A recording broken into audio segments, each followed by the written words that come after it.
Tonight's meeting of the Lynchburg City School Board meeting to order. Please rise for the Pledge of Allegiance. I pledge allegiance to the flag of the United States of America and to the republic for which it stands, one nation, under God, indivisible, with liberty and justice for all.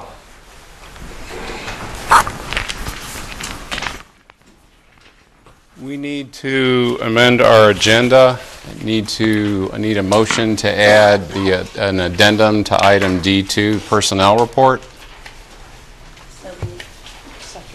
Okay, it's moved and seconded to add the addendum to item D2, personnel report. All in favor? Aye. Any opposed? No. Thank you. That brings us to agenda item A, public comments. We have comments from two individuals tonight. Before I call the first person up, I need to read, I guess this is our disclaimer. Persons appearing before the school board will not be allowed to campaign for public office or promote private business ventures and should not use profanity or vulgar language or gestures, make comments about a public official or an employee that are not related to his or her official duties, engage in behavior that disrupts the meeting or intimidates others, or address the school board on issues that do not concern the services, policies, role, and/or responsibilities of the school board. Individual speakers shall limit their comments to 3 minutes. A speaker representing a group shall limit his comments to 5 minutes. The representative shall identify the group at the beginning of his or her presentation. A group may have no more than one spokesperson. The total allotted time for public comments at school board meetings is 30 minutes. Public comments are reserved for the public to provide input. The board does not respond to comments, answer questions, or otherwise engage in discussion at this time. First is Mr. John Meadows.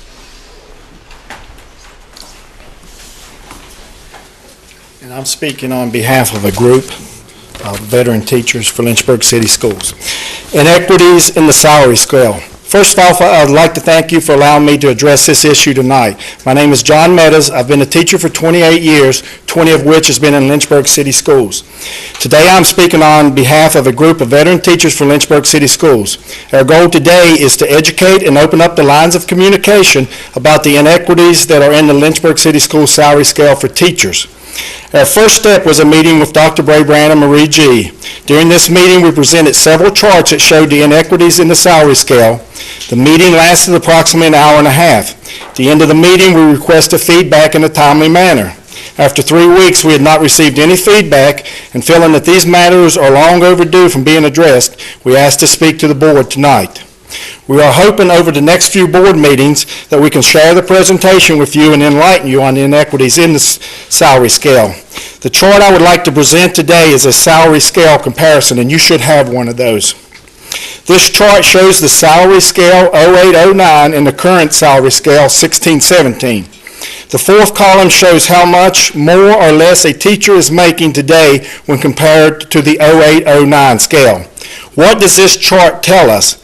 Step 0, new teacher salary, has seen a gain of over $5,000, approximately 16% increase. Step 12 through 22 has seen a gain of less than 1%. Skip to step 31. They have seen a gain of over $2,000, approximately 4%. Now, steps 31 through 37 has to be compared to the final step of 08-09 because the top of the scale was step 29 at that point, which is attainable. Unfortunately, our top of the scale is 37, which is not attainable for a lot of teachers. Step 37 has seen a gain of over $9,000, approximately 16%. Everyone from step 0 to 22 and step 31 to 37 has seen an increase, although step 12 through 22 has seen less than a 1% increase. Step 23 through 29 has seen a decrease of 9%. That is correct. Step 23 through 29 has seen a decrease of 9% when compared. Step 30 has a decrease of 7%. Now that we've looked at these steps, what do we know? Well, we know we are willing to increase the pay for novice teachers, 16% over 8 years. We have taken care of our retiring teachers. Teachers on step 31 through 37, a 4 to 16% increase. Our seasoned teachers, step 12 through 22, less than 1%. Now, these are the teachers who have been loyal to the school system and are likely to stay if we compensate them fairly. They are the mentors to the new teachers and the ones who maintain consistency within the system. Our veteran teachers, step 23 through 30, with most with a decrease of approximately 9%. How can we say that a teacher on the same step was more valuable in 08 and 09 than a teacher today with the demands being greater? To me, this should be an embarrassment to the Lynchburg City Schools that we've allowed this to happen. Also, it's a hidden figure. A lot of people on this figure don't know that they're being paid less than someone from 08 and 09. Moving forward, we have more charts to present in the upcoming school board meetings. These inequities must be addressed. Communication to the teachers about the salary scale is a must. Please communicate with us. Now, you're going to hear several reasons as to why we have these inequities. Please, please encourage the people who bring these reasons to move forward and find ways to fix the inequalities. This must happen for the morale of Lynchburg City School teachers. One final question. If you are still in the workforce, or if you ask some of the other employees, for example, administrators in the school board or teachers at the Lynchburg City Schools questions, how do you think they would feel if they had this question? If I was to tell you that beginning tomorrow, we are moving your salary scale back to a salary that was given to a person back in 08 and 09, and we're going to take 9% less. How do you think that people would feel about that? Well, that's the way our veteran teachers feel now. 9% less. Thank you.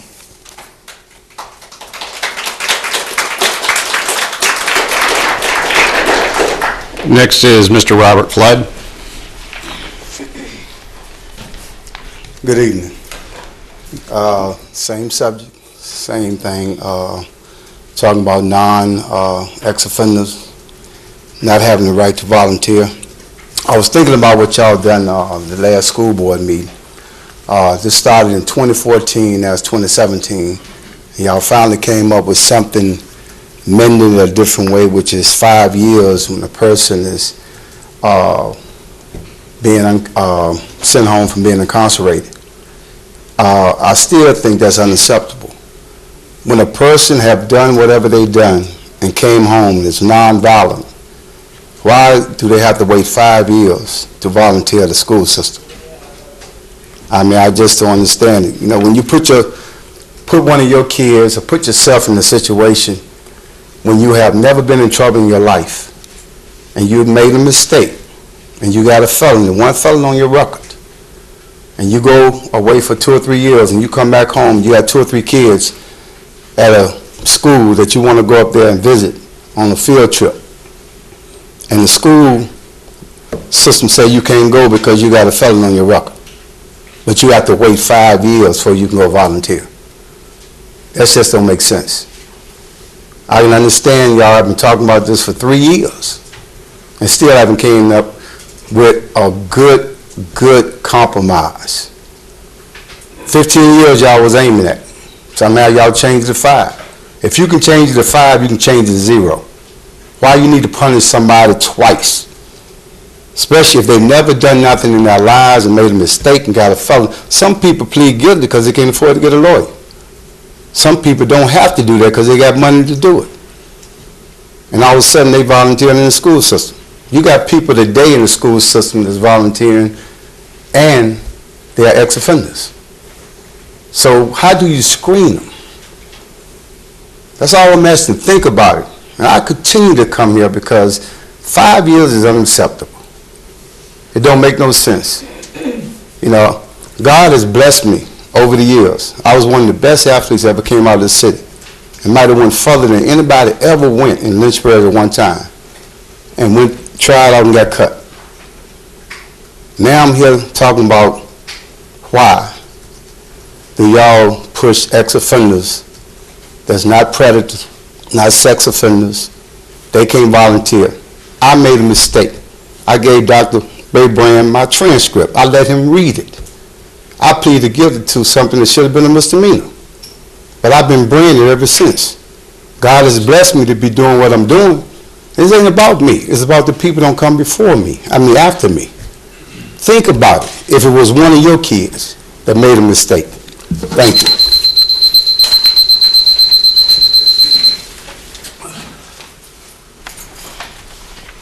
Brings us to item B, special presentations, student recognition. Dr. Brabrand. Thank you, Dr. Nellis. It's exciting, the last couple of board meetings, we've been trying to bring different things that have showcased excellence in Lynchburg City Schools at the regional or state level. And tonight, it's all about science. We had the 40th Annual Central Virginia Regional Science Fair, and that was March 4th at CVCC. EC Glass and Heritage students competed among 66 students from high school divisions representing Amherst, Appomattox, Bedford, Campbell County, and the city of Lynchburg. And the Science Fair is an affiliate of the Intel International Science and Engineering Fair. I want to share with you a list of our winners, and as I call your name, if you'd come forward and come into the horseshoe, and at the end we'll take a picture and you can shake hands with school board members who can congratulate you on your accomplishment. And I know their mom and dads and grandparents and aunts and uncles and friends. If you want to come up during the picture taking process as well, that would be fantastic. So we're going to get started with, let's see if this is in order. It looks like it is. For Animal Sciences at Heritage High School and the Governor's School, Manan Shah, third place in Animal Sciences. Mr. Shah.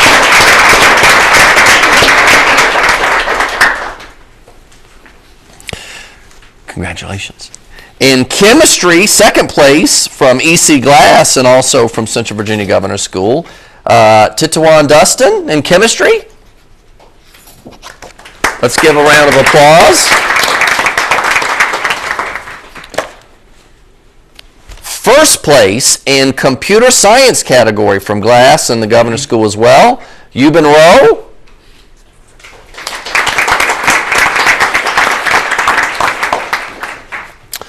In Environmental Science, we had a winner from both Glass and Heritage. And also members of the Governor's School. Second place in Environmental Science was William Carrington, and honorable mention was Grace Chung.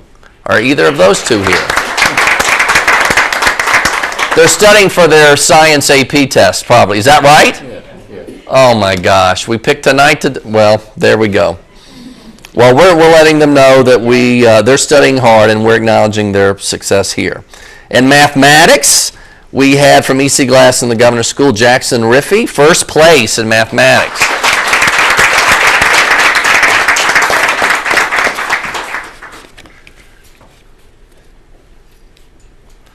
Congratulations. I'm sure it was more complicated than what's 2 plus 2, but I won't ask. Medicine and Health, third place, Rashid Christian from Heritage and Central Virginia Governor's School. Congratulations. Thank you. Microbiology, we had a second and third place winner.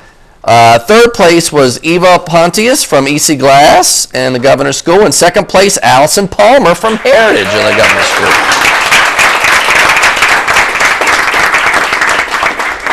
Allison? Eva, there you go. Congratulations to you. And Allison, congratulations to you. Physics and Astronomy, we had a third place winner, Matthew McCullum from EC Glass and the Governor's School, and first place, Carson Wood from EC Glass and the Governor's School.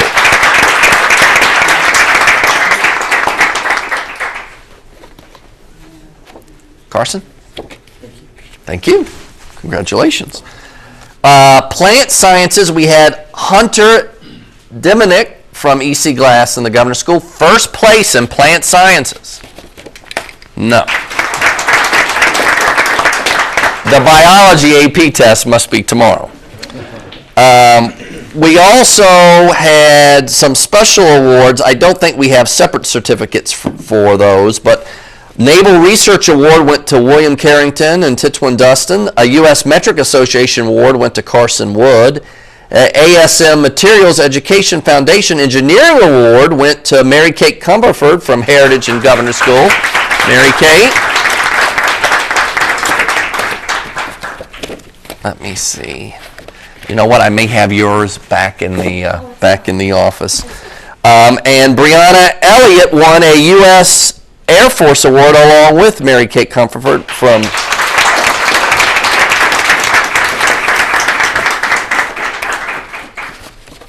Miss Elliott. Mary Kate, here's yours. We had it. See? And Miss Elliott, congratulations to you.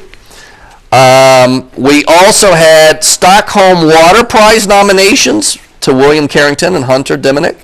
And the Mu Alpha Theta Mathematics Honorary Award went to Jackson Riffey. We got 3 more. ASU Walton Sustainability Solutions Initiative Award went to Hunter Diminick. American Meteorology, the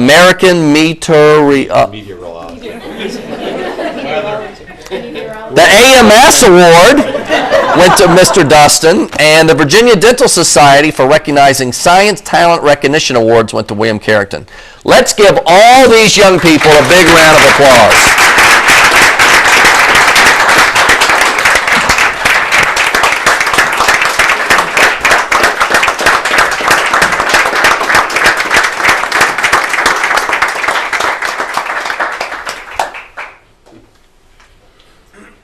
Parents, anybody else want a picture that needed to take a picture? Are we good?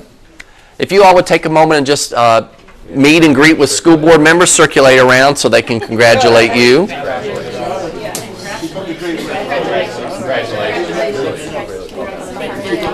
Congrats again. Well done. I know your mom and dad are proud. Well done. Congratulations, Alice.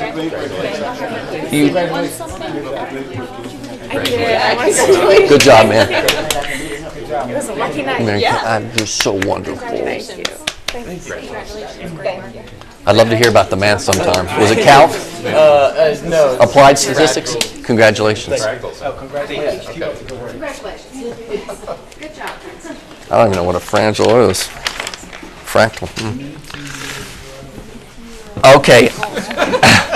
I will be signing up for remedial weather after this board meeting ends.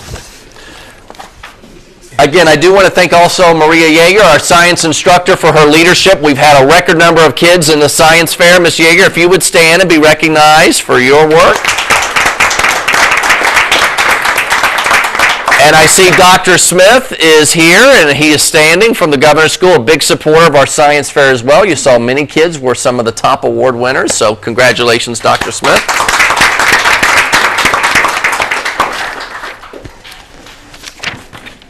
Okay. That's all I have for that. That brings us to item, another special presentation, item B2, Teacher of the Year, Dr. McLean. Actually, Dr. Raybrand? I'll take this one. I want to thank Dr. McLean and his staff for actually all the logistics and coordination of making this happen. As you know, the goal of the Virginia Teacher of the Year program is to recognize dedicated, knowledgeable, and skilled teachers at the local, regional, and state level. To select the Lynchburg City Schools Teacher of the Year, the school division used a nomination process whereby school staff, principals, and school division administrators nominated teachers for this honor.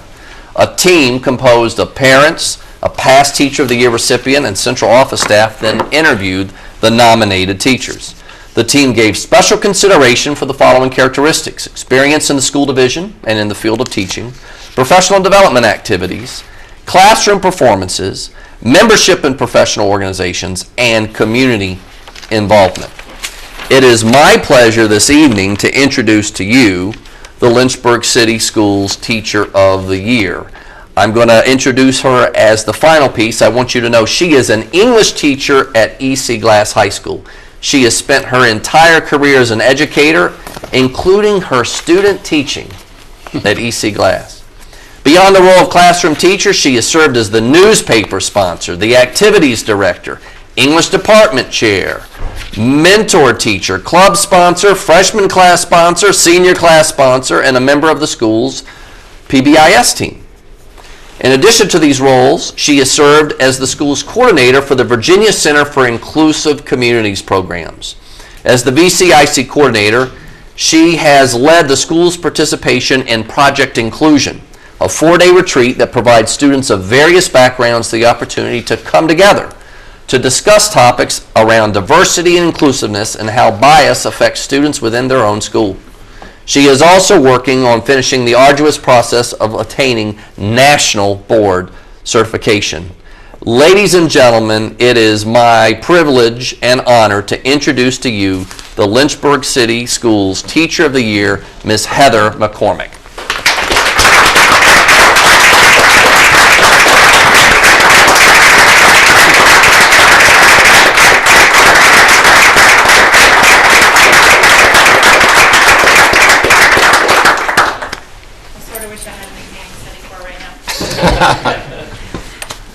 Dr. Brabrand, members of the school board, and distinguished guests, thank you so much for giving me this time to reflect on the honor of being named Lynchburg City Schools Teacher of the Year. This evening, if I may, I'd like to tell you a story. Once upon a time, there was a small girl. She used to spend Saturdays with her grandmother, who baked with her, let her help with the daily crossword puzzle, and walked her to the library. This girl's grandmother was a lifelong learner herself and encouraged her granddaughter to learn everything she could and to read everything she could get her hands on. By reading, this little girl was able to travel to faraway places, solve mysteries, and become a hero. It wasn't long before the little girl began sharing stories with others. She played school in her room all the time, and she would sit in her rocking chair and read to her captive audience of stuffed animals and her not as willing little sister. The little girl loved to read. As she grew older, she decided to become a teacher so she could share with others her love of books. She knew she had to work hard in school to become a teacher. She had parents who asked her about her homework and drove her to the store to buy index cards for studying or poster boards for projects. She had people in her neighborhood and in her church who encouraged her. She had a whole host of teachers to use as role models: Martha Booker, Patty Day, Joe Siegel, Pam Rosenberger, Janice Kessler, Mary Stokes, Mrs. Jackson, Jim Cope. She knew, because everyone around her told her she could, that she was going to be and do what she dreamed. That little girl became a teacher 20 years ago at East Glass High School. That little girl is not so little anymore and stands in front of you today knowing that she might not be if she hadn't had all of those chapters in her story: the doting grandmother, the supportive parents, the extraordinary teachers. We all have our own stories. My friends at the Virginia Center for Inclusive Communities and the many students I have seen experience Project Inclusion have taught me that. Our students have their own stories too. Some of their stories share all the components of mine as a young child: a foundation rooted in the basics, the nurturing and support of friends and family, and powerful educators. Yet some of their stories are lacking, to say the least. As teachers, it is our jobs to learn the individual stories of our students, to find which chapters are there and which aren't, and begin to fill in the gaps. I am so proud to be able to do the job that I've always wanted to do. I'm incredibly fortunate to work at the best high school, with the best colleagues, and teach the best students on the planet. I am so lucky to have learned from the best: Patty Worsham, Sherry Armstrong, Diane Stroud, Betsy Garrett, Sue Malcolm, and to have been able to share my failures and successes with my three favorite guys, Drew, Andrew, and Cooper. I couldn't have done any of this without your support. It is a privilege and honor to be recognized here tonight. Thank you to my colleagues at EC Glass, Jessica Barger, Dr. Richardson, and the interview panel. Thank you for allowing me to represent Lynchburg City Schools.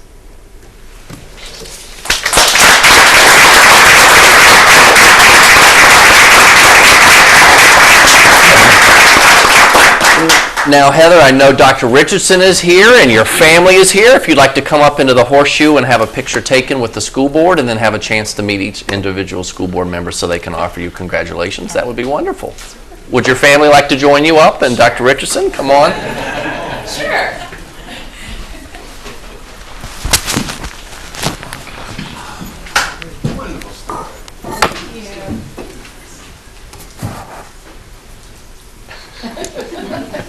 so nice.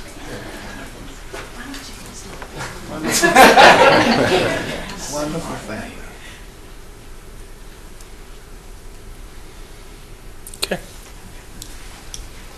There's two families, that family and the EC Glass family.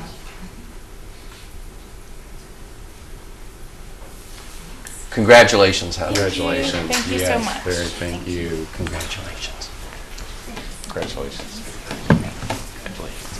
Congratulations. Didn't know you were going to get embarrassed a couple times. Congratulations. You keep up the good work here. Yeah. You keep doing great stuff yourself here. Thank you for everything you do for the school. Most deserving. Thanks for coming yesterday and tonight. Very much.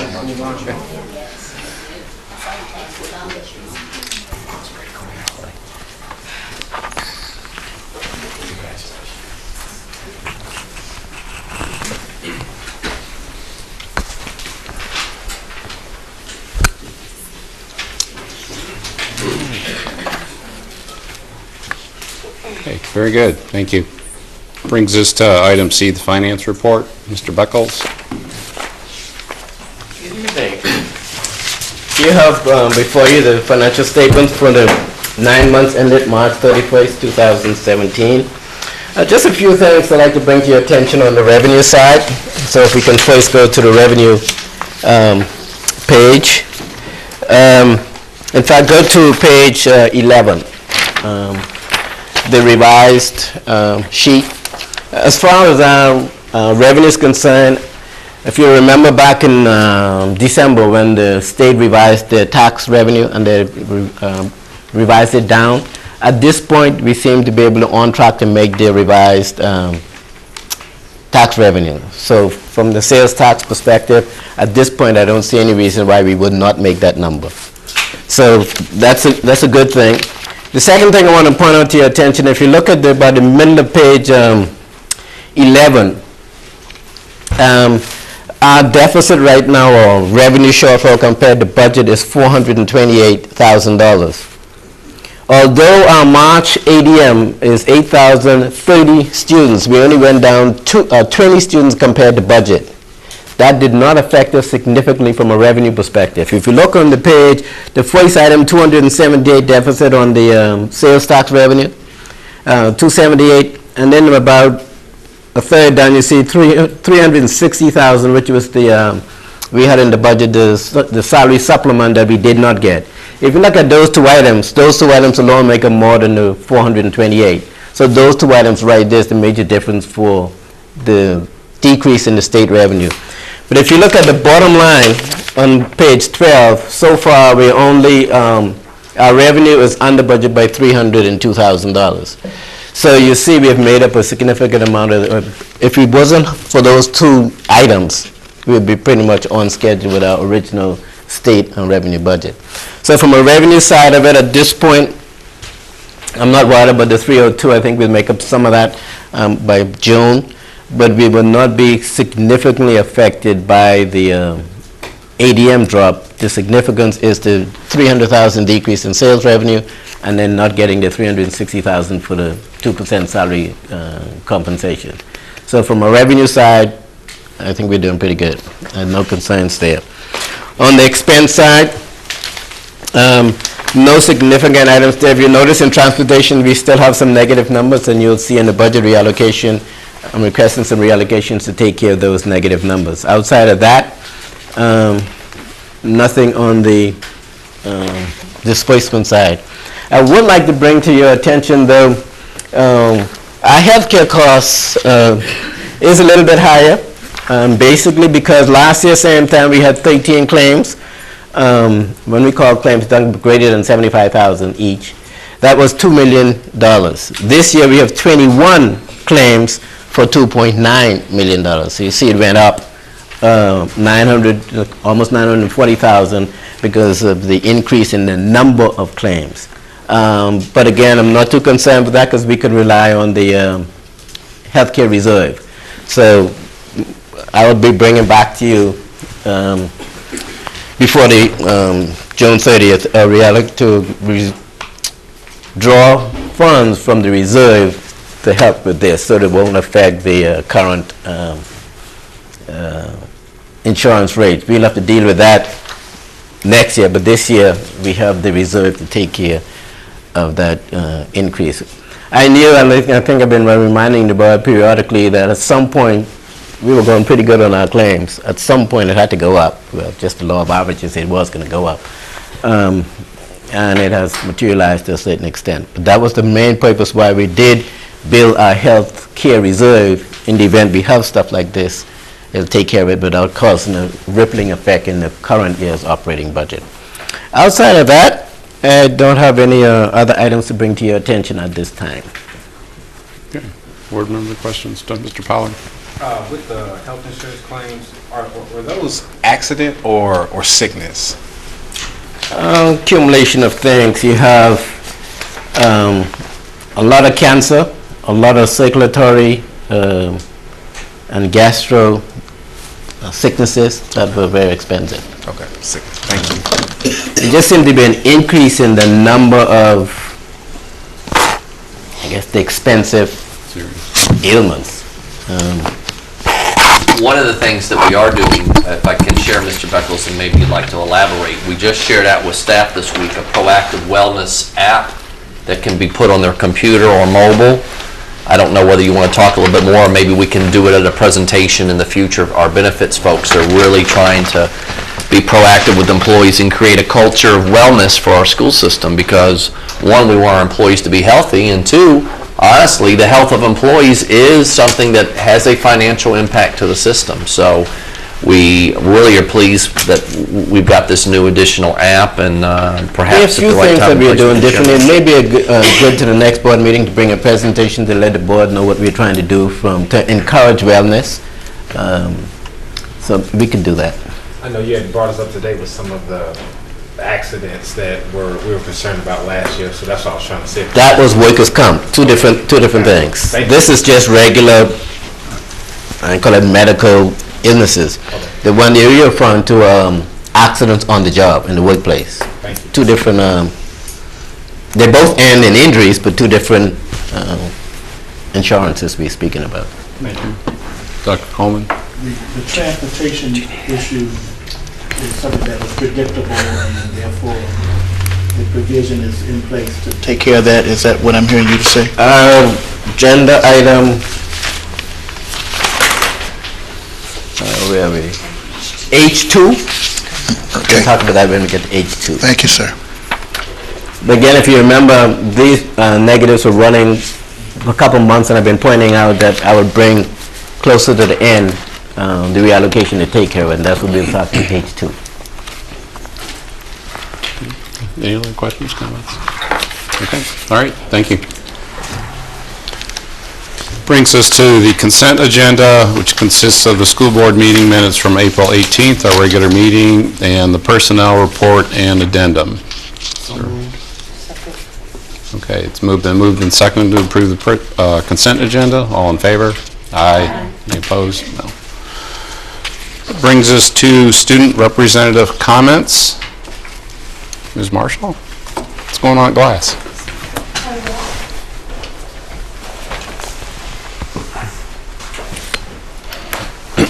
And that is Mrs. McCormick. She was just up here. Yeah, and she was Lynchburg's Teacher of the Year. And there's a link to the article there. Yeah. And our Hilltopper of the Week for the week of April 24th is Mr. Dupere, and he's an English teacher at EC Glass. And he was nominated because he creates a relaxing, friendly, and challenging classroom for his students. And Mr. Dupere says the English department rocks at EC Glass, and it does. On Wednesday, April 19th, EC Glass held its 92nd Annual National Honor Society induction ceremony, and there were 67 new inductees. And Mrs. Gibson McDonald was on the issue of Life Outside, which is really cool. Our first Saturday cram session was held on April 22nd from 8 to noon, and Dr. Richardson, Principal, and Mrs. Miller-Gu, Director of School Counseling, were here bright and early preparing breakfast for approximately 70 students in attendance. And this was one of 4 sessions being held to help students prepare for the upcoming AP test and SOLs. And the second Saturday cram session was April 29th from 8 to noon. And Ms. Floor, Associate Principal, and Mr. Mabry, Assistant Principal, along with several math and history teachers were here bright and early preparing breakfast for the students in attendance. And at this one, there were over 100 students. Our Advanced German 4 class student, Lacey Brandon, got accepted to full immersion German Academy that will take place June 24th to July 15th at Washington and Lee University, which is super exciting. And the award ceremony for the 6th annual LCS German Essay Contest was held on Monday, April 17th in the Marie Waller Lecture Hall. And we want to give congratulations to all the winners. And the EC Glass Acapellas earned ovations for a musical performance at Lynchburg College Sunday this evening. And alumni Brandon Kofer, he composed a song the Acapellas did. They were practicing for it for about 2 months, and it was amazing. And you can come see them perform at the spring concert, which is next Tuesday at 7:30 in the auditorium. And flight instructor Chris Cartwright from Liberty University School of Aeronautics spoke at EC Glass Air Force Junior ROTC cadets on April 27th about flight science and aviation careers. And the French, Spanish, German, and Latin clubs combined forces for a spectacular World Languages End of the Year party on Wednesday, April 26th in the courtyard. And everyone was happy that it was sunny and not rainy and doomy, and there were lots of cheesy French cafe music and festive piñatas that made the afternoon complete, and it was an amazing time. And the girls' soccer team hosted Heritage on April 18th in their annual Pink Game. The girls were joined by CVU players to help celebrate the evening. And special thanks to Jefferson Forest and Appomattox girls who each made donations. And these are just some pictures of our spring sports.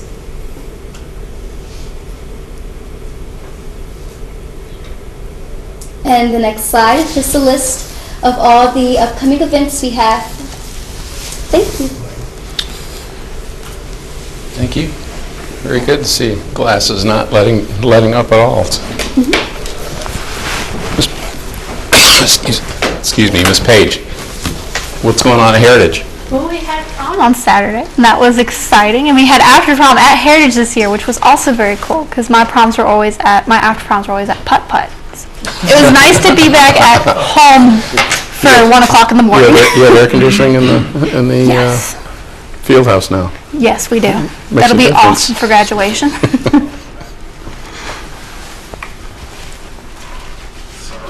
thought I had that one pulled over, but it's not there.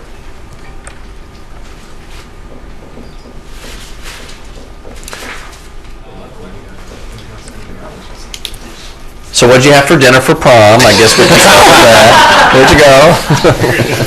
There we go. I went to Robin Alexander, by the way. Oh, very good. It was delicious. So, Heritage every year does our piano, and this year's theme was Paintings Stolen by the Nazis. The design Heritage decided upon for Hill City Keys focuses on artwork destroyed during World War II. It features paintings by Gustav Klimt, Egon Schiele, Ernst Kirchner, and Van Gogh. And that bottom picture is someone playing the piano from a video, so I took a screenshot of it. Inspiring 2020. Mr. Derek Polly and Mr. Anthony Andrews visited Heritage and spoke to our freshman class to motivate and encourage them as part of their Gear Up program. January. The Beacon of Hope hosted Genworth employees at both Heritage and EC Glass to talk to students about career paths, education, and Genworth employment opportunities. Very exciting for our students. National History Day. Heritage sent several students to Richmond, Virginia on April 22nd to compete at the state level for National History Day. Our group exhibit that placed second and will be moving on to national level consisted of Colin Brooker, Manan Shah, he's been very busy with projects. Rishi Krishnan has also been very busy with projects. And Muhammad Tahir. Their project was on Jacob Rees. My brother and I also went, but we didn't place, and we had a wonderful time. We'll actually be getting to see these kids and some kids also from Glass who placed at the state competition at our next school board meeting. FCA hosted Anthem Ray after school on Wednesday, April 26th. His performance was amazing, and we thank him for visiting. Prom 2017. Heritage held its prom on April 29th. Our prom king was Colby Davis, and our prom queen was Diamond Gregory. I was nominated, and I was honored to be nominated for prom queen. And these are some pictures, and you'll notice Mary Kate Comerford was the winner of our grand prize at After Prom. She won a smart TV for staying all night till 3 a.m. I got tired, I had to go home. We had a wonderful time. School Nutrition Appreciation Week. We would like to recognize and thank our wonderful cafeteria staff for everything they do to keep our students energized and full throughout the day. STEM Academy. Congratulations to Brian Lewis, Zach Cassidy, and Wajiha Ashraf for their STEM Academy presentations. Pioneer Power. Congratulations to Jacob Adams, who won a set of Beats headphones during our third quarter Pioneer Power. And that is all from Heritage. Very good. Congratulations on the successful prom. That's a lot of work. Okay, that brings us to item F, School Board Committee Reports. Dr. Coleman?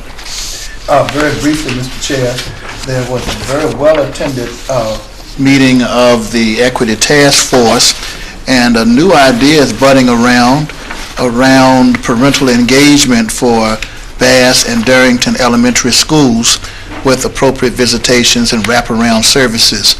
And I also would like to just mention that with the coming of the SOL testing and so forth, that there have been some thoughts. I think Dr. Richardson presented the possibility of the Men to School group being in place to help encourage students as they go to take the SOL testing. And so those are some good ideas that are being floated around. Okay, thank you. Any other committee reports? Okay. That brings us to unfinished business. First up is intersession review summary for February, March 2017. Dr. McLean, this is for information. Yes. Good evening. As you're aware, and we presented at different times over the last year and a half, Lynchburg City Schools has been a recipient of a state extended opportunities for success grant, which funds, among other things, our intersession programming. So Sarah Campbell will present an update for you on the intersessions for this school year. Good evening. Good evening. Lynchburg City Schools held 6 days of intersession during October and February, March this year. Tonight, I will share the highlights from the 2016-17 intersession days, compare participation data between the two intersessions, and provide next steps for the 2017-18 school year. I wanted to remind the board of the 4 purposes of the adopted 2-year calendar. One of the purposes of this calendar was to include extra learning time for students when possible and needed during the 6 days of intersession. Tonight's presentation will focus on one component of the extended school year grant that was awarded to LCS over the past 2 years.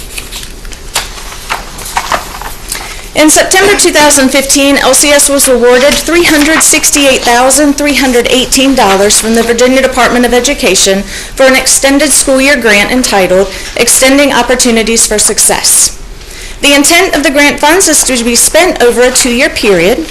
Therefore, monies were spent during the initial year, grant year of 2015-16, and then remaining funds were carried over to the second year, which is our year now, 2016-17. In July 2016, LCS applied for another extended school year grant and was awarded an additional 2 years of grant funding. This equates to $460,624 each year for a total of $921,248. These funds could potentially fund extended learning opportunities for students through the 2019-20 school year. The Extended Opportunities for Success grant does have 4 components. One of the major components of this grant is intersession, which is the focus of tonight's presentation. Intersession grant funds cover salaries for on-site coordinators, teachers, instructional assistants, and secretaries during the 6 days of intersession, as well as supports transportation, school nutrition labor costs, and instructional materials for participating students. If you were able to visit any of the schools during either October or February intersession days, these are some of the activities that you might have observed. Elementary students participating in small group instruction through station-based learning across reading, math, science, and social studies. Our pre-K friends attended from Hutcherson during our February-March intersession with their focus of literacy and math. At the secondary level, CNA students from both high schools were able to go to Liberty Ridge Nursing Home for hands-on practical work. These practical hours help students in preparation for their state licensure exam as required for graduation. In addition, students from Fort Hill and Empowerment Academy attended their base school during February intersession. Some of these students were able to review key components from the personal finance course, and they were able to take the required WISE exam needed for graduation. Furthermore, earth science students from EC Glass experienced an outdoor classroom at Blackwater Creek for hands-on lessons related to SOL standards. This year, our Extended Opportunities for Success grant partnered with the Lynchburg Beacon of Hope.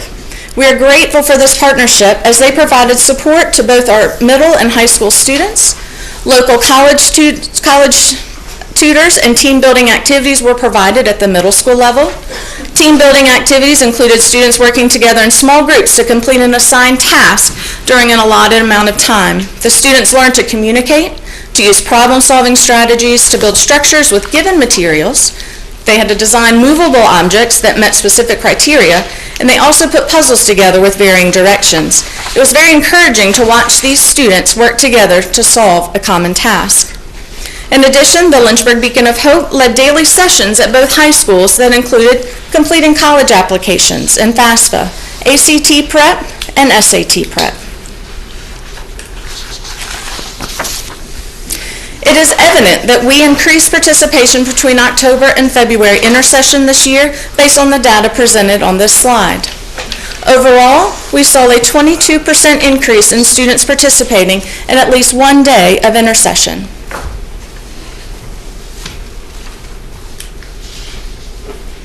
Looking at both 2015-16 and 16-17 school years, participation increased across the 2 years of implementation. We are confident that students who participated in opportunities provided during the intersession days were meaningful and helped increase student achievement.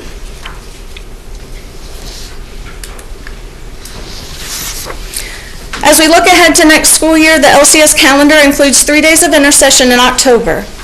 We will meet with elementary and secondary schools separately to allow schools to develop a plan for providing extended learning opportunities for their students. Currently, goals outlined within the Extended Opportunities for Success grant focus on remediation for students who need more time to master in core content areas and be better prepared for post-secondary experiences. 2017-18 extended learning opportunities under the EOS grant may include enrichment activities as well as after-school and/or Saturday programming.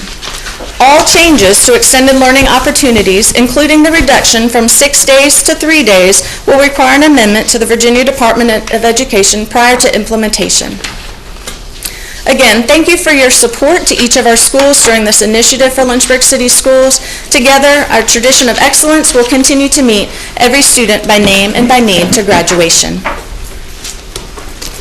Thank you. Board member questions or comments? Mr. Chair, have we, this may not be the spirit of this report, but have we made some determination or conclusions as to whether or not we're getting more money, that the intersessions are indeed serving the purpose? We did share data with you back in the fall that did some test data among kids last year who attended both the fall and spring intersessions from selected schools. I'm sure we'll be able to share with you similar data when we have the SOLs finished. I think that'll help us focus on, we'll still have the fall one, but in August, what we want to do in the days between that fall intersession and then before the SOLs again, whether it's weekends, after school, what it should look like. The irony in a way is the take rate, the greater take rate, it happens sort of in that third quarter at second semester.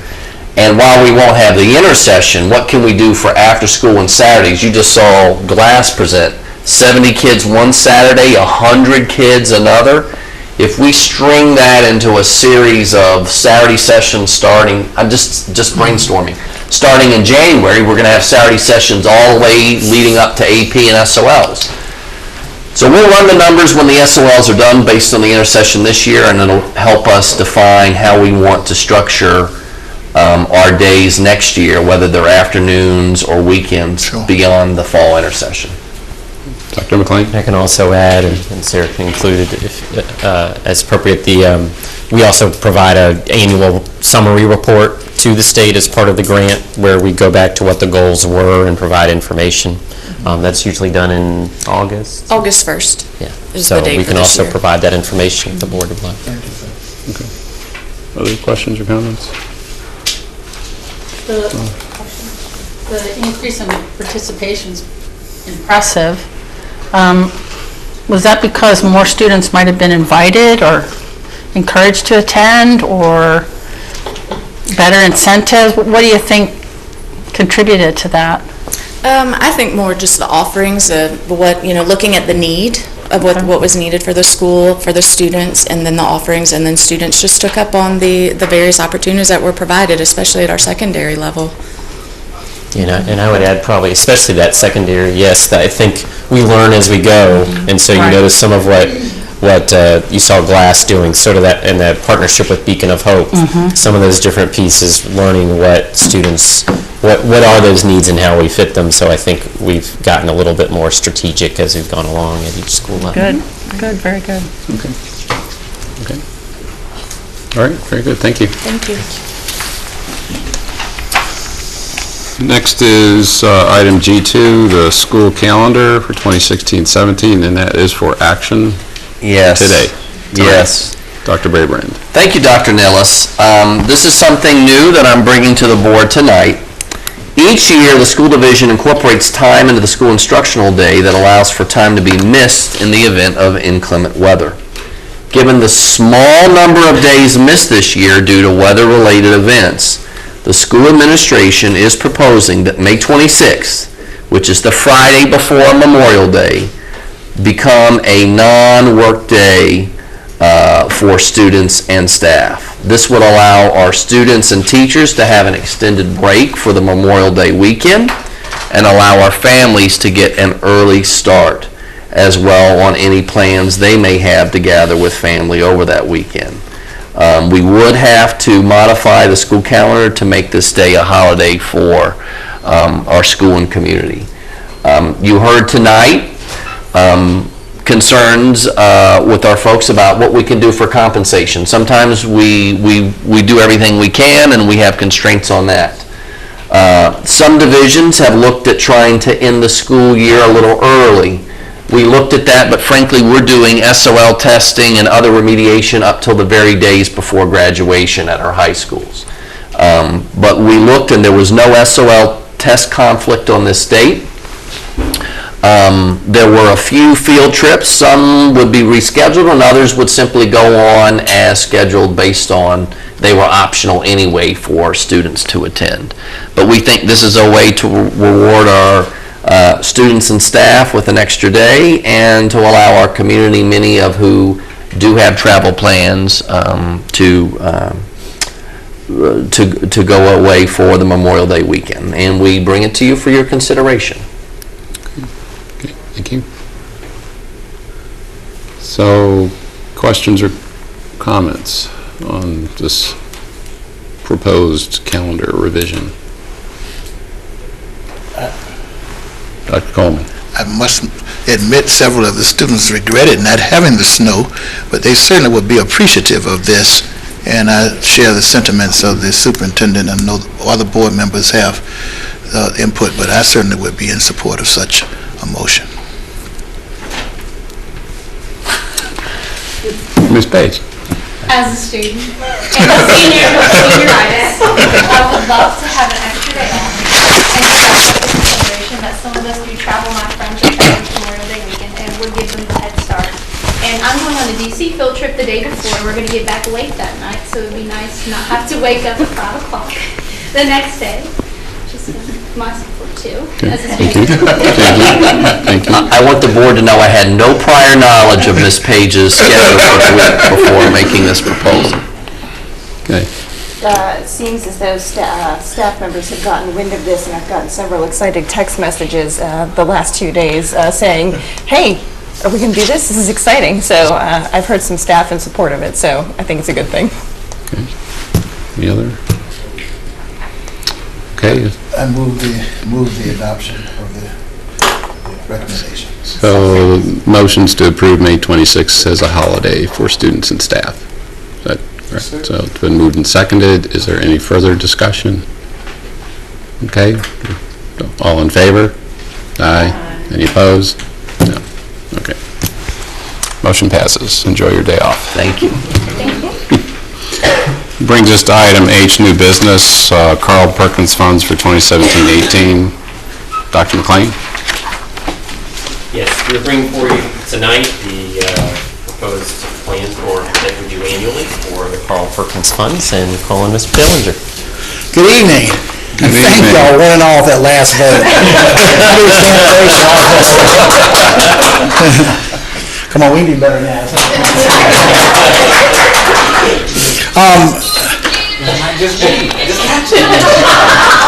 Let's do it. There's reasons for me not to dance. We took bets today if the board supported that Mr. Dellinger would do the hokey pokey while he presented tonight, so Yes, I think that 1 foot did come out at the podium. No, I'm just not a good dancer, and I won't tell you. Well, anyway, we'll stop right there. Good evening, Mr. Chairman, Dr. Brabrand, members of the board. What you have before you tonight is a spending plan for our 2017-18 allocation of $227,979.56 for Carl Perkins federal funding for career and technical education. This plan was developed with the help of the Lynchburg City Schools Career Tech General Advisory Committee, which is composed of one or more business and industry representatives from each of our 15 career tech program areas. This federal funding will allow for purchase of equipment and instructional materials, as well as it will provide for professional development and student organization travel and activities in our 15 various program areas. We submit the plan this evening for your review. I'd like to remind each of you that we rotate this plan each year, with a major amount of our spending, about 60%, going to usually 3 program areas on a rotating basis. Remember, last year we spent most of our money on about $180,000 we put into New Heritage High School for technology, and we got it in, most of it, before the first month of school was over. This year our top 3 areas are middle school technology, as you may have seen, dental careers, and our facts and culinary areas. At this time, you have a handout which is very detailed of the different wants and wishes of our various program and teachers and business representatives. I'll be glad to answer any questions you may have, and if I can't answer, I'll find someone who can. So this is for information today and action at our next meeting? Yes, sir. Okay. Questions, comments?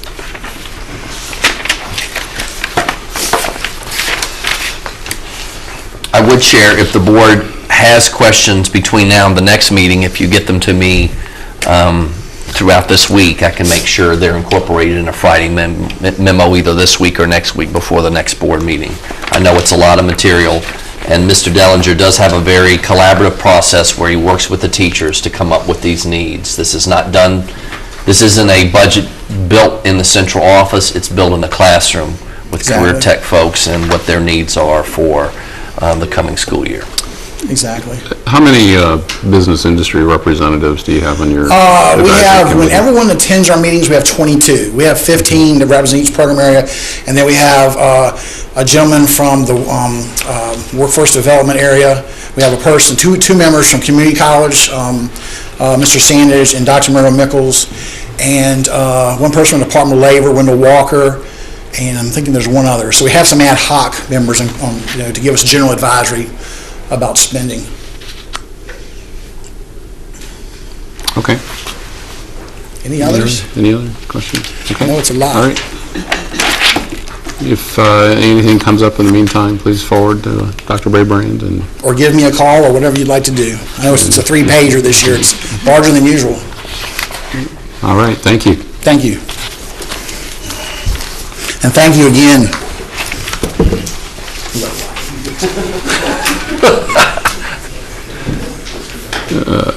Okay, so that brings us to item H2, request for reallocation of the budget.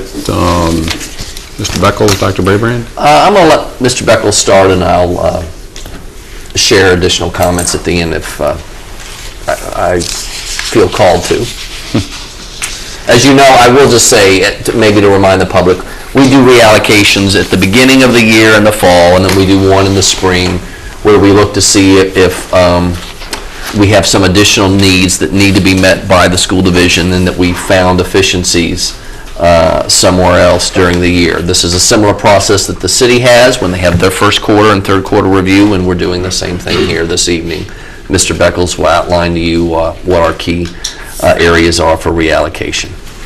As we look at this reallocation request, two things I'd like to remind the board of. One, this budget reallocation request does not in any which way increase our original budget. All it does is moving money around, and mainly the monies are coming from what we call salary lapses. So it's just a reallocation. It's not an increase to the budget. If you go over the items, the transportation, you see there's 125, and as I noted in my financial report, we have some negatives there in the personnel side of the budget for the transportation. This will cover that and get rid of those negatives. Basically, which resulted from one of two things. One, either we did incur a good bit of overtime as a result of some vacancies. You'll see that, and then a few employees that were changed from when we had the exempt versus non-exempt. They were budgeted as exempt, and then they were changed to non-exempt, so that created some changes there. A large portion of that was a result of the shortage we have in bus drivers. And unless we get more bus drivers, that's going to kind of continue. But hopefully we'll be able to find some to get rid of that difference there. On the operating side, if you remember earlier in the year, I had mentioned that the workers' comp insurance premium had increased after we had done the budget. So this is just to amend that, cover that increase. A new one here is the refurbishment of the baseball field at EC Glass, and then the purchase of two driver's ed cars, one for EC Glass and one for Heritage.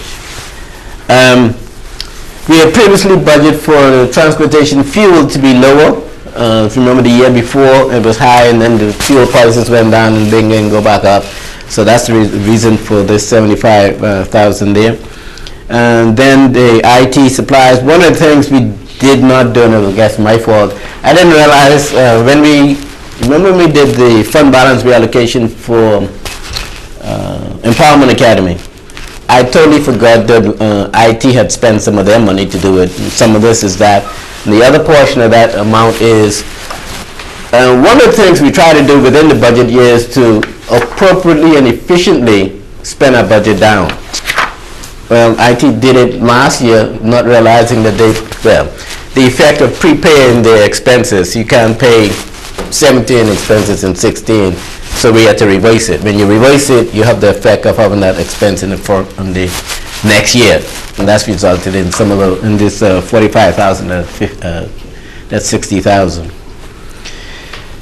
Then you see the purchase of 9 buses there for $800,000. So that makes a total of 1.2 for operating, 195 for transportation, for a total budget allocation request of $1,371,766, and all of that is coming from various salary accounts. Okay. Board member questions or comments? Ms. Morris? Is there a way we can find some money to help employee salaries for this year? One other comment I need to make on budget reallocation. These are normally one-time items. It's no, we don't, to answer your question, the answer will be no, because it's an ongoing, you'll have to increase your base budget to include that. And remember I said earlier, these reallocations don't increase the budget. Yeah, but if we gave a one-time bonus? You could do that. We are still planning, of course, after the city finishes its deliberations, to bring a budget to you based on what we brought you earlier and what we get as our final numbers from the city and the state. And we certainly recognize that compensation, both in additional compensation for all employees and salary adjustments for targeted employees, were among your priorities that you presented before. And I certainly have that in the front of my mind as I work on with staff on bringing a budget to you, which we hope to bring at the next board meeting. We believe the city will have done the first reading of their budget between now and the 18th. So we do hope to have information around that, and I do hope to have compensation in that proposed budget. Ms. Morrison? I just feel like that a promise was made to our employees last year in our budget with their compensation. And if there's any way that we can at least move in that direction toward meeting that goal, that, as you said, is a priority for us, and I think we should look at that. Just one thing for clarification. The promise that we made last year at this time was to get the 2% raise effective in December. Then we found out over the summer that the state pulled money for salaries. We figured out through reallocation that we did in the fall to continue to offer the 2%. We did move it 1 month from December to January. Right. So we feel like we did a lot, even with the state pulling out, to honor our promise to employees this year based on the decisions you had made last year. And as I said, I do hope to bring something to this board at our next meeting that still manages to bring you something that has a compensation component in it. But I don't have the final numbers, and I don't want to speculate on that. And that would be for next year, not That would this be year. for next year, and that, as part of the operating budget, the ongoing budget versus one-time dollars. Any other? I guess I have a question on the bus purchase. What's the average age of the buses that are going to be replaced? 17 years, and one will be 15 years old. And out of the list here in the operations and administrations, looks like the workers' comp and the fuel purchase and the purchase of IT supplies, I guess those are basically already incurred. Correct. Okay.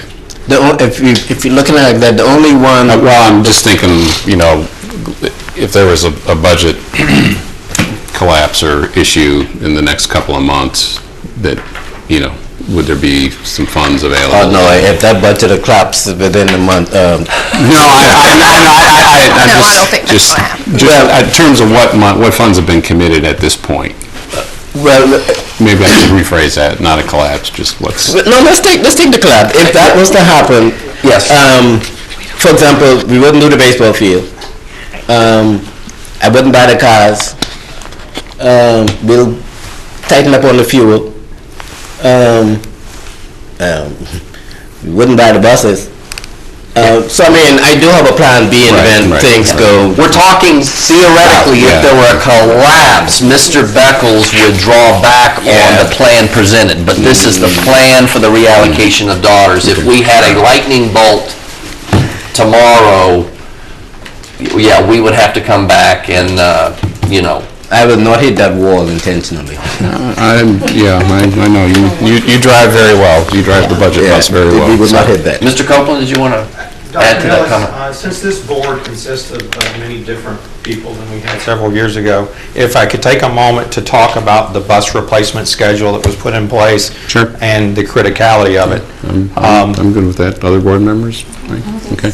Yeah. So, 4 years ago, 5 years ago was the first time that the school division had bought buses. So in June of 2012, they bought several buses. There had been a lag in the bus replacement schedule prior to that. That next 12 months, we developed and we worked with the city to come up with a cycle of starting with purchasing 10 to 12 buses in the short years, which have been 13 and 14 and 15, and then scaling back to 8 to 10 buses in 15, 16, and then 16, 17 year to catch us back up. The state targets a minimum, an age of the bus for replacement at around 14 years of age. So we started on that cycle, we got the support from the city, and we were buying 10 to 12 buses a year. Last year, we fell off that cycle due to some funding shortages, so we only purchased half of what we needed to purchase. So we right now have a total of 18 buses that are beyond the 14-year time frame. And there was an original plan to try to go in and purchase 13 buses. That didn't make it through City Council, so this is kind of a secondary fallback plan to try to get some of these older buses replaced. 17 years for a bus, it still runs, it still drives, diesel motors still function. They approach 200,000 miles. It gets more expensive to operate and maintain a bus. So the replacement price for really a yellow bus is right under $90,000. So as many of these as we can get replaced, the better our fleet will be. It will ease the burden that's on our mechanics. It also gives us more efficient vehicles. Older buses don't have as fuel efficient engines and things like that. So when we replace a 17-year-old bus, we do get a more efficient model out of it. So I wanted everybody to hear some of that since many of you hadn't heard that before.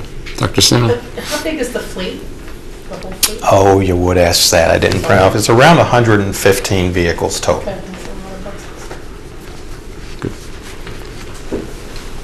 Okay. So this will be for action at our next meeting. Okay, no more questions. Move to item H3. The policy JECZ, non-resident employees student tuition waiver and the regulation. Dr. McLean. As you recall, in April, the board had approved updates to JECR, which is school admissions regulation. And at that time of that coming before the board, I noted that some of the changes in that were going to have domino effects for other policies and regulations that were associated with that one. So tonight we bring forth to you two that are related, as Dr. Nilla stated, JECZ and JECZR. You'll notice those in your packet. If you look at where there are changes, those changes are basically just matching what we had done previously. For example, around the way that we approach the children of employees who work at a school for innovation, of when it is that a student could potentially be removed from a school due to attendance and other factors. There was also an inconsistency we found in here in terms of the need to have an annual application, so we made that clear. So those were the changes in this. The other part we bring to you this evening is the form for non-resident student application had been in policy or in the policy manual.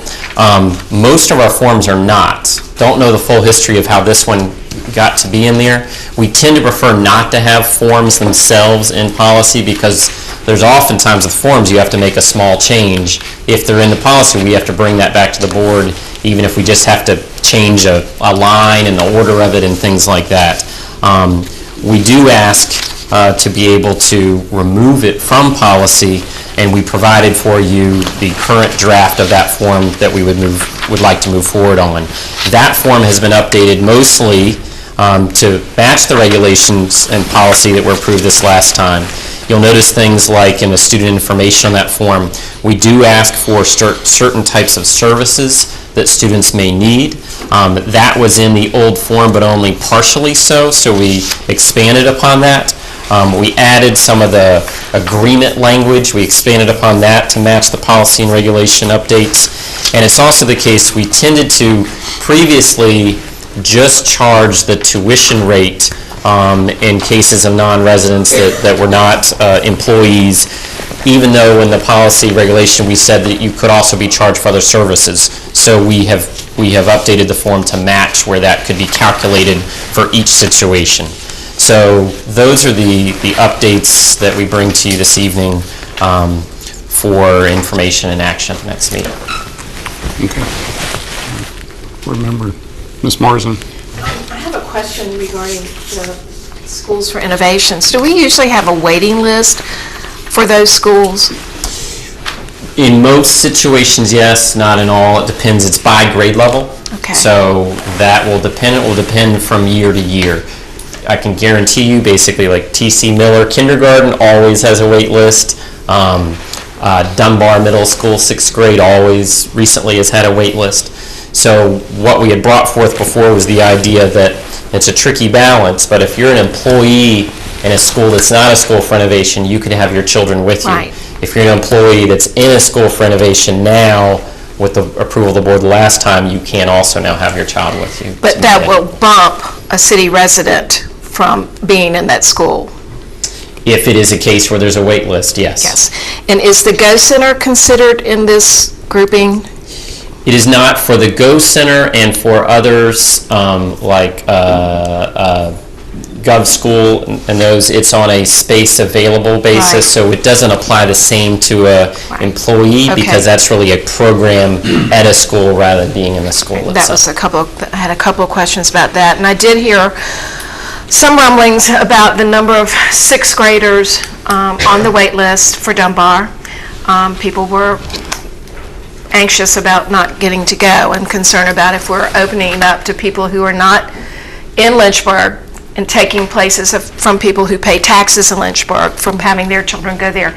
I do not think it would be a significant number.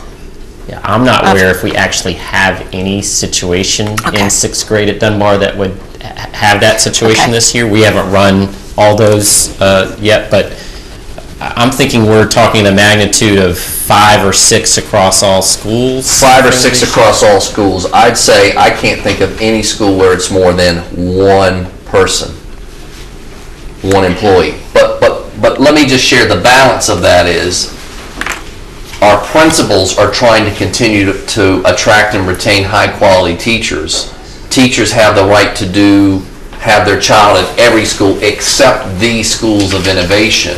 It then becomes a disincentive, well, I might rather go teach at another school or even go outside of our school system if I can't have my kids. So it's a way to try to balance that. It is not a huge number of employees who are asking for it, but for those that are, it might be the difference between those that would stay with us and work in Lynchburg City Schools and those that might go elsewhere. And just to clarify, and I think this understood, but just to make sure, if you're an employee at a school that is not a school for innovation, you do not have the ability to bump a resident to have your child go to a school for innovation. Only if you teach at that school. Only if you are an employee at that school for innovation. Employee.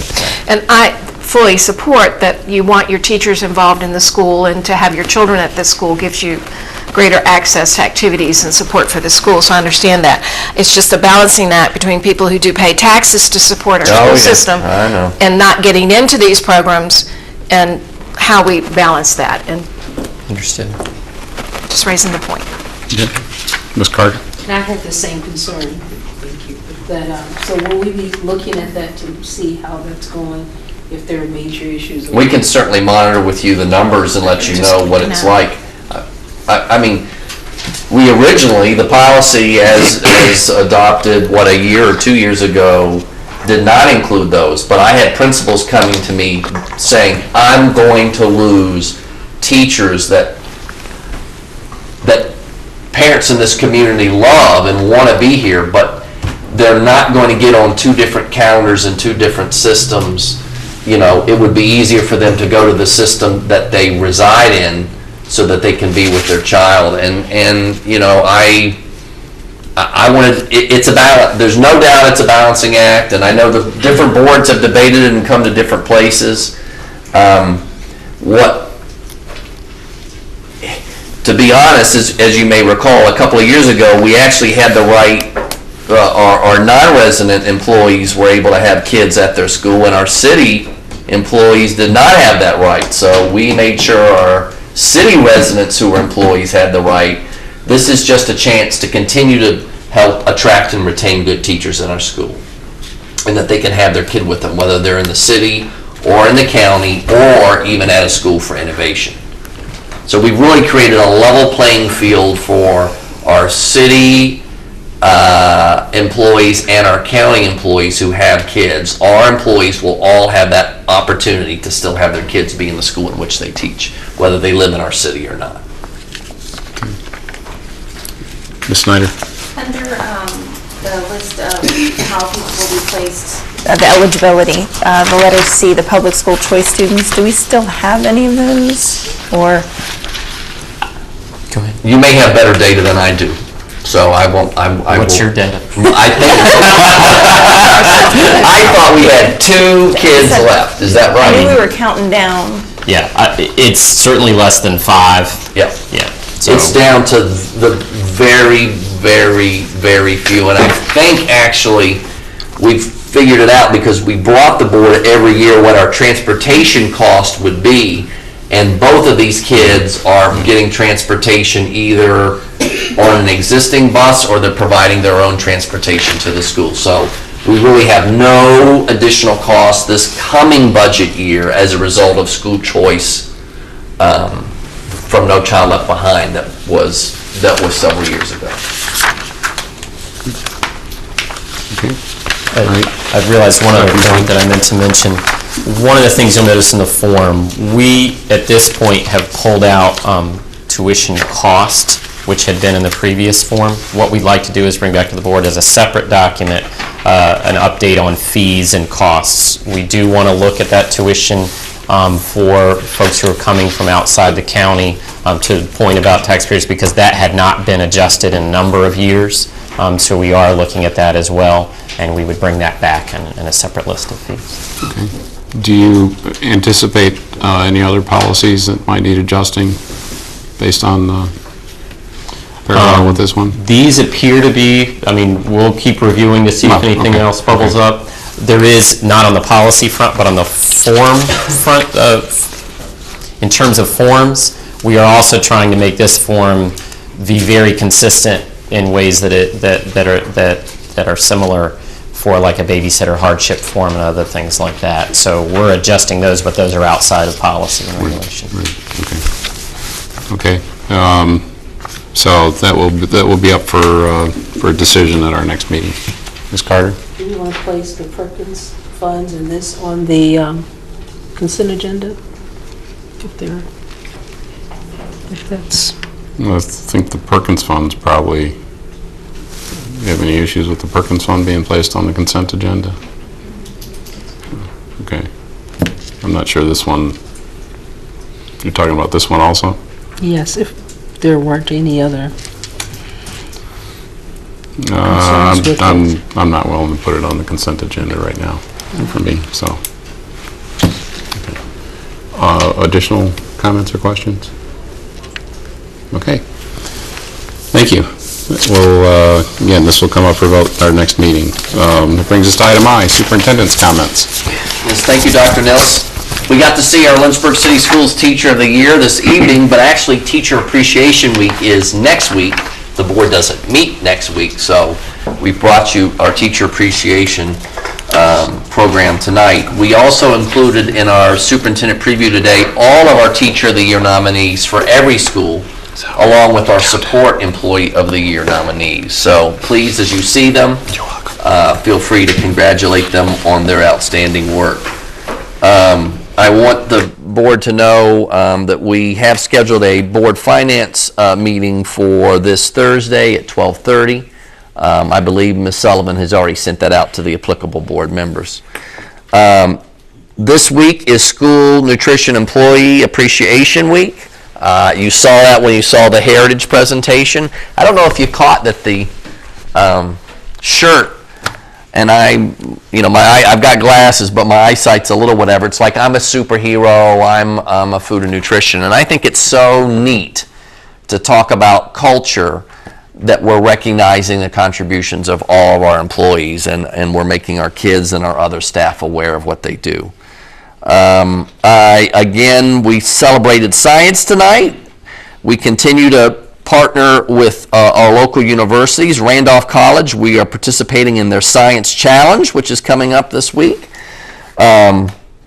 We also have begun officially SOL testing and AP testing this week, this day, so we're very excited. Our folks are ready, our kids are ready, and we look forward to maintaining an optimum environment for assessment of kids this month in May. Remember that now from elementary, middle, and high, even if a kid does not experience success on the SOL immediately, we do have the ability for expedited retakes. A kid that falls just a little bit short can get some additional support and remediation from teachers and then take the test an additional time. And we have plans in place for that remediation to occur at every school. I wanted you to know as well that the Lynchburg City Schools Education Foundation remains a strong supporter of our schools. They've recently opened their grants applications for the spring. They also do one in the fall. The Education Foundation also sponsors a wonderful program that's going to happen this Sunday at 6 o'clock at Randolph College. They honor the top 15 students who are seniors at Glass and at Heritage and their families, and they bring their favorite teacher that has had an impact on them during their entire LCS career. I hope many of you will be able to attend that, and you will find it to be a wonderful, wonderful evening. The LCS Education Foundation also not just administers the grants, but then sponsors a reception for teachers to showcase the work they've done with their grants. And that will be happening May 10th, next week, at EC Glass at 4:30. So really lots of things going on to showcase teachers and showcase students, and it's just a wonderful time of year of celebration, and we will be having more celebrations coming up at our next 2 board meetings before the school year ends. Okay. Thank you. Thank you. Board member comments. Dr. Coleman? Yes, I just want to acknowledge a young man that graduated from LCS and this past Sunday graduated from Eastern Mennonite University. His name is Azariah Cox. And the Beacon of Hope aggregate was so supportive of him in making a lot of his educational opportunities available, and they're having something for him this Wednesday at Shoemakers. And so I just want to thank the Beacon of Hope for the way that they wrap around kids through graduation right on into college and celebrating them actually graduating from college. And I also am hopeful that as many as can will go May 4th to EC Glass to participate in the city's effort to move us from poverty to progress. Thank you. Ms. Snyder? I just wanted to give a thank you to the teachers and staff who have been staying after school for SOL prep. Some of these teachers are staying 7, 8, 9 days after school to help students prep for that, and I have 2 students of my own who are doing that, so thanks to the teachers for doing that. Ms. Mason? Recently, I had an opportunity to attend a field trip to CVCC with the Beacon of Hope and seniors who identified CVCC as their first choice. And I was really impressed at the level of engagement that students had in the trip and how poised and articulate they were. So thank you to the teachers that are producing these amazing students and the Beacon of Hope, which is organizing these wonderful trips. Ms. Morrison?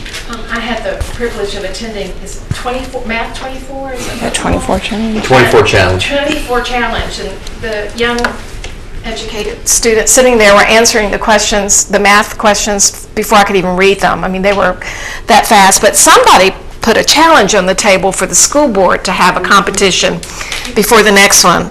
And so I want you all to get your 24 game and start practicing, because we're going to do it. Yeah. Don't leave, Mr. Polly. They came once before and completely schooled us at the school board meeting. No question about it. I'm like, Yeah. they are amazing. It was amazing. It was fun. Okay. We need to enter into a closed meeting, but before that, as an informational item, our next board meeting is Tuesday, May 16th at 2017 at 5:30 here in the boardroom in the administration building. So now we need to enter into a closed meeting pursuant to the Code of Virginia, Section 2.2-3711A1. The school board needs to convene a closed meeting for the purpose of discussing the following specific matters: employee performance. Is there a motion to enter into closed meeting? So moved. Second. Okay, it's been moved and seconded. All in favor? Aye. Aye. Any opposed? No. Okay, we are in closed session. Thank you.